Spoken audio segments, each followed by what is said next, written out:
दीपक रंजन जी, ऐसे तो झांझा हो जाती है, नावेद शिकोह ने क्या कहा या राघवेंद्र जी ने क्या कहा, अखिलेश यादव ने क्या कहा, मैं वो आपके सामने अब मैंने रखा क्या।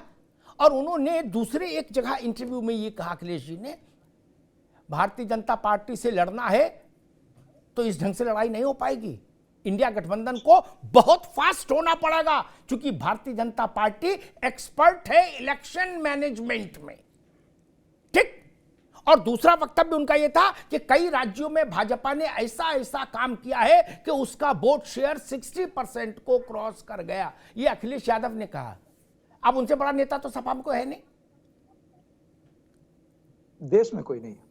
नहीं, अब देश की तो चलो ठीक है, हमारे लिए अमिताभ जी जी जी। तो वही बात तो हम कह रहे थे, तब आप नाराज हो जाते हो। ये तो अखिलेश यादव से नाराज हो कि भाई आपने कैसे कह दिया, हमारे यहाँ बिल्कुल तैयारी दुरुस्त चल रही है। देखिए, मैं शिकोह भाई की बात मैं कहना चाहता हूं, देखिए जो श्री अखिलेश यादव जी ने कहा, आदरणीय अखिलेश यादव जी ने कहा, बिल्कुल सही है कि अगर मान लीजिए अगर आपको किसी से कुछ सीखने को मिलता है या अगर कुछ चीजें अपने आप को आप लोगों के बीच में रख करके अगर आप अपनी मजबूती प्रदान करते हैं तो उसमें कोई गुरेज नहीं होना चाहिए। अब हमारे नेताजी, आदरणीय श्रद्धेय नेताजी आज हमारे बीच में नहीं है, नेताजी की तो तारीफ हर मन से लोग करते थे। इसका मतलब ये नहीं था कि उन्होंने समाजवादी पार्टी ज्वाइन कर ली थी। नेताजी की कार्यशैली, नेताजी की चतुराई, नेताजी का अपने वर्कर्स को लेकर के चलना, इसकी हर पार्टियां तारीफ करती थी। और देखिए, रहा सवाल शिकोह भाई की, मैं बात का, बड़े भाई हैं, बहुत सीनियर हैं, मैं इनकी किसी भी टिप्पणी पे टिप्पणी नहीं करना चाहता, लेकिन देखिए शिकोह भाई, आज की तारीख में सत्ता पक्ष में किसी की हैसियत नहीं है कि अपने सत्ता पक्ष में अपने शीर्ष नेतृत्व के खिलाफ एक शब्द बोल सके। अभी आने दीजिए चीजें, अभी सीटों का बंटवारा होने दीजिए, अभी देखिए किस तरीके से इनके यहाँ ग्लिचेस आएंगे, इनके किस तरीके से जो है सिर फुटोवल होगा। भाई आप कह रहे हैं, बिल्कुल आपकी बात, जो बात नावेद शिकोह ने, ठीक है, एक बात मैं आपके पास और कहना चाहता हूं।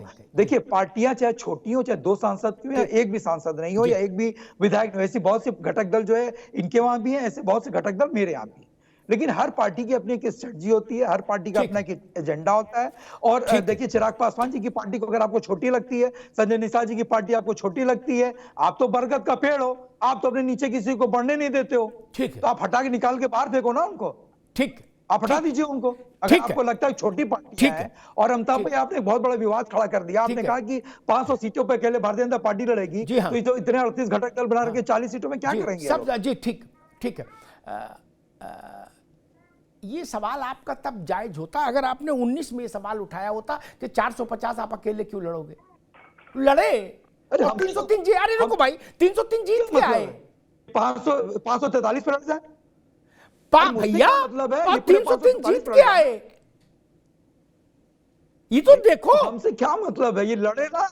अरे अभी तो आप पूरा मतलब बता रहे थे कि 500 या अकेले लड़ेंगे तो बाकी क्या करेंगे। ठीक, दीपक रंजन आगे बात आ गई। अरे रुको, रहे ना, ठीक है, इनके घटक दल जाने के कितनी सीटें मिलने की, हमसे क्या लेना देना। ये हमारे में ताका झाकी करते हैं, इंडिया ब्लॉक के लोग किसी में ताका झाकी नहीं करते हैं। ठीक है, और राघवेंद्र भाई कह रहे थे समोसा चाय, अगर ये कहेंगे तो अभी रुकना होगा, अभी रुकना होगा।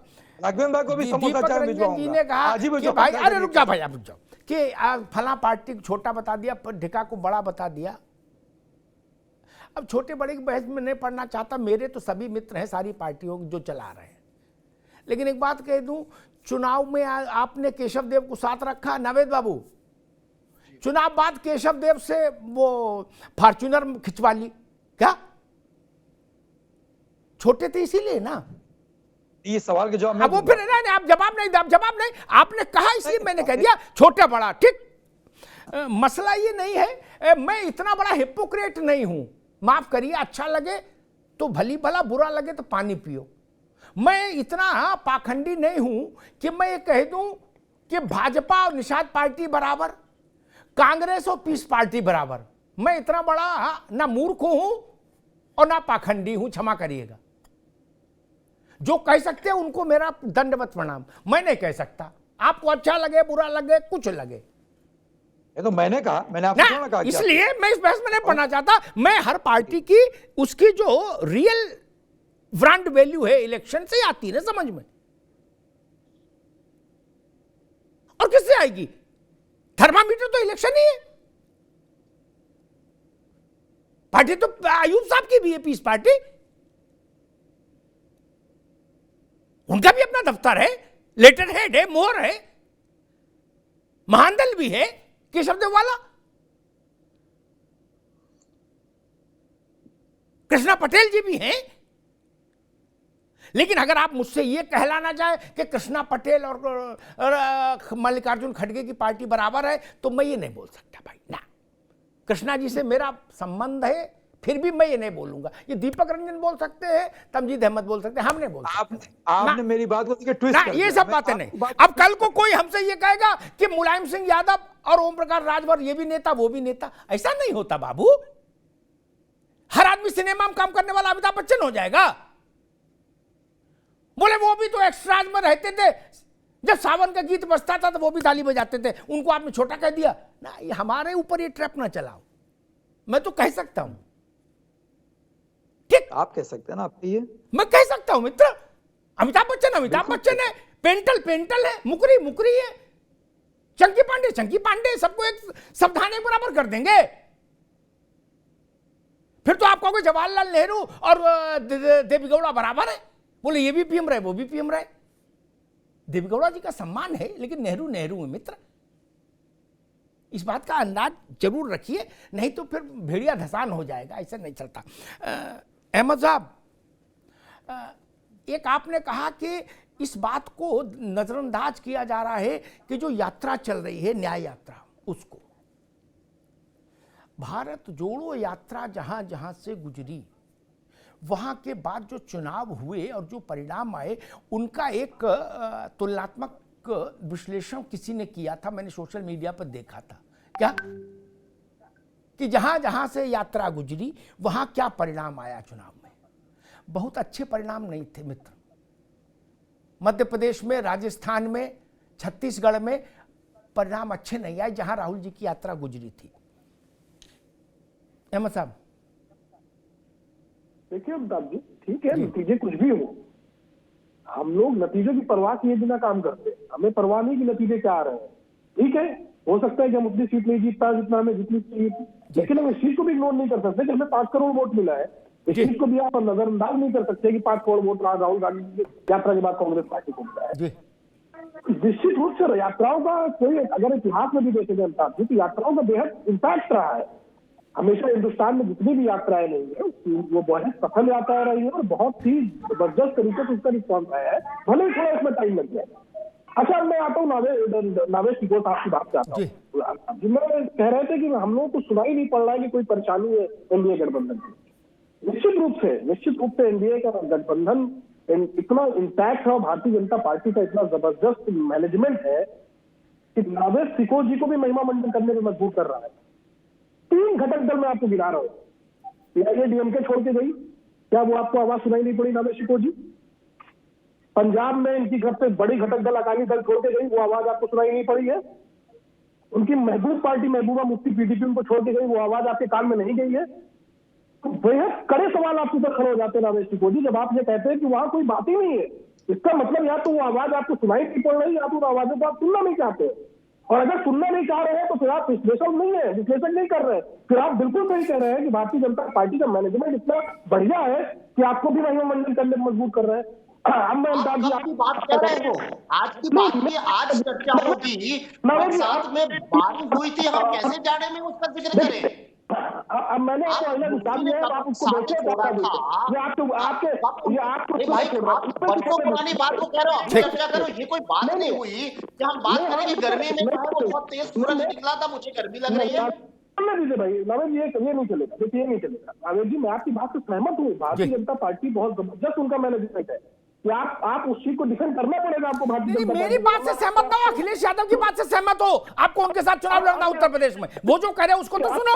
अमिताभ जी आपकी बात आ रही, नाराज मत हुई अमिताभ जी। अरे मैं अखिलेश यादव जो कह रहे हैं उसको सुनो, मैं तो ये कह रहा हूँ, उनकी बिना सुने कैसे गुजारा करूंगा उत्तर प्रदेश में? अमिताभ जी आप लोग सुनते नहीं है, बात ही नहीं सुनना चाहते जी, पता नहीं ऐसी क्या मजबूरी है कि हम लोग की बात ही नहीं सुनना चाहते आप जी। अब मैं आता हूँ आपकी बात पे अमिताभ जी, आप कह रहे हैं, आप एक बात बताइए, आपने बहुत सारे एग्जाम्पल दे दिए कि भाई ये दल राजभर की पार्टी का तुलना ममता बनर्जी की पार्टी से नहीं कर सकते। ठीक बात है, नहीं कर सकते। आप अपने को ही कॉन्ट्रडिक्ट कर रहे हैं।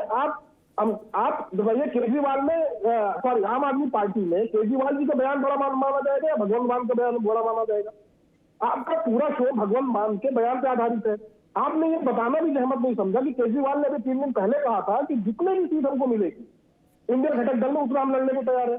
अब आप अपने आप को खुद कॉन्ट्रैक्ट ठीक कर रहे हैं यहाँ पे। ठीक है, हम भाई, उत्तर देंगे। भगवान को एक बार मान राघवेंद्र लीजिए, जी का सवाल ले लो, मैं उत्तर दूंगा। मैं तो कोई प्रश्नानुत्तर आज तक जीवन में नहीं रखा। अहमद साहब एक बार रुका, हम आपको मुतमईन करके भेजेंगे, बिल्कुल मुतमईन करके भेजेंगे। ठीक, आप किस जिसको तथ्य हिलडुल रहे हैं मैं उनको दुरुस्त करके मुतमईन करके भेजूंगा। शो के बाद आप कहोगे हाँ हमारी बात सही, थोड़ा हमको भी इनलाइटनमेंट मिला। रुक जाओ बाबू, अरे रुको भाई, मैं मुतमईन करके भेजूंगा। अब रुक जाओ राघवेंद्र सिंह जी, सारी उम्मीद इस बात पर टिकी है, पहले ये अपेक्षा थी कि भाई मंत्रिमंडल विस्तार में देर हो रही है तो शायद दारा सिंह कुछ बोल दे, दारा ना बोले तो ओम प्रकाश कुछ बोल दे।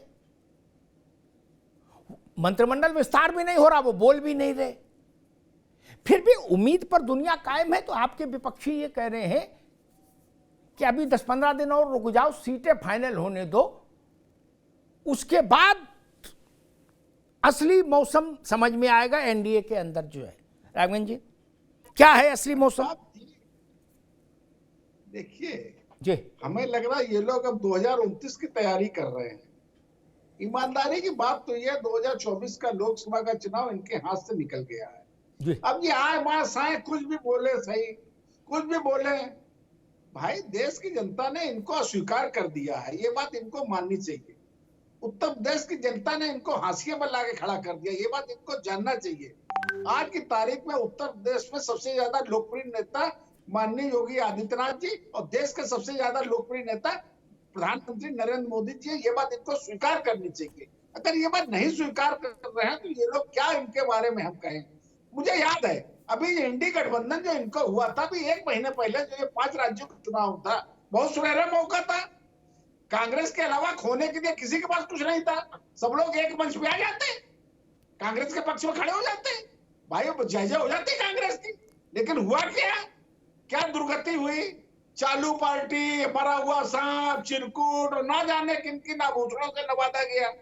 इनके एनडीए गठबंधन की क्या स्थिति है और हमारा जो है एनडीए गठबंधन ईमानदारी से काम कर रहा है। हम लोग जो है उत्तर प्रदेश का चुनाव, अमिताभ जी एक बात और है, ये लोग बार बार घुमा के जो है चुनाव राम जन्मभूमि में लिए जा रहे हैं। एक बात तो ईमानदारी की बात है, ये चुनाव जो है उत्तर प्रदेश में और देश में सुशासन और विकास के नाम पर होने वाला है। आप लोग दाएं बाएं मत करिए। राम जन्मभूमि में तो हम लोगों को बाई प्रोडक्ट के रूप में लाभ मिल ही रहा है। हम लोगों ने जो मेहनत की थी अयोध्या में भगवान राम के जन्मभूमि मंदिर को लेकर के, देश की जनता भली प्रकार से जानती है, उसमें आपके प्रमाण पत्र की आवश्यकता नहीं है। आप लोग जो छिद्रान्वेषण जितना कर रहे हैं उतना ज्यादा हमें लाभ मिल रहा है। हम लोग जो है जिस प्रकार से, ठीक है राघवेंद्र जी, आगे बात आ गई, राघवेंद्र बाबू आगे बात आ गई, ठीक है आगे बात।